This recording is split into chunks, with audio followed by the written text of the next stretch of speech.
അങ്ങനെ Thursday morning ആയി. ഇനിയിപ്പോൾ നാളെ ഒരു ദിവസം കൂടി സ്കൂളുള്ളൂ. അപ്പോൾ പിന്നെ 2 ദിവസം അവധിയാണല്ലോ. അപ്പോൾ രാവിലെ തന്നെ കിച്ചണിലോട്ട് കയറി കേട്ടോ. എന്താണേലും രാവിലെ ഫുഡൊക്കെ കൊടുത്തു വിടണമല്ലോ. അപ്പോൾ ഇന്ന് പൊന്നിന് സ്കൂളിൽ കൊടുത്തു വിടുന്നത് അപ്പം മുട്ടക്കറിയാട്ടോ. ഇന്നലെ രാത്രിയിൽ തന്നെ മാവൊക്കെ അരച്ച് പുളിപ്പിക്കാൻ വേണ്ടിയിട്ട് സെറ്റാക്കി വെച്ചിട്ടുണ്ടായിരുന്നു. രാവിലെ എണീറ്റ് നോക്കിയപ്പോഴത്തേക്കിന് പുളിച്ചൊക്കെ റെഡി ആയിട്ടുണ്ട്. പിന്നെ മുട്ടക്കറിക്ക് വേണ്ടിയിട്ട് ഉള്ളിക്കറി ഞാൻ ഇന്നലെ രാത്രിയിലാണ് ഉണ്ടാക്കി വെച്ചിരിക്കുന്നത്. കാരണം രാവിലെ എല്ലാം കൂടി ഉണ്ടാക്കാൻ ഭയങ്കര ബുദ്ധിമുട്ടാണല്ലോ.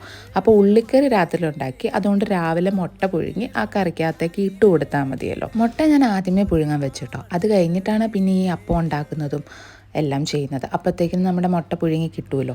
അങ്ങനെ വേഗം 2 അപ്പവും ചുട്ടെടുത്ത് കറിയും സെറ്റാക്കി എടുത്ത് ഇനി ഇത് പാത്രത്തിലേക്ക് ഇട്ട് കൊടുക്കുന്നുണ്ട്. അപ്പം ഞാൻ മുറിച്ചാണ് ഇട്ട് കൊടുത്തേക്കുന്നത്. കാരണം സ്കൂളിൽ ചെല്ലുമ്പോഴത്തേക്കിനും മുറിച്ച് കഴിക്കുന്നതിലും എളുപ്പം നമ്മൾ ഈ മുറിച്ചിട്ടേക്കുവാണെങ്കിൽ അത് വേഗം അവർക്ക് കഴിക്കാൻ പറ്റും. പിന്നെ ഫ്രൂട്ട്സ് ആയിട്ട് ഗ്രേപ്സ് ആയിരുന്നു. അങ്ങനെ എല്ലാം പാക്ക് ചെയ്തു.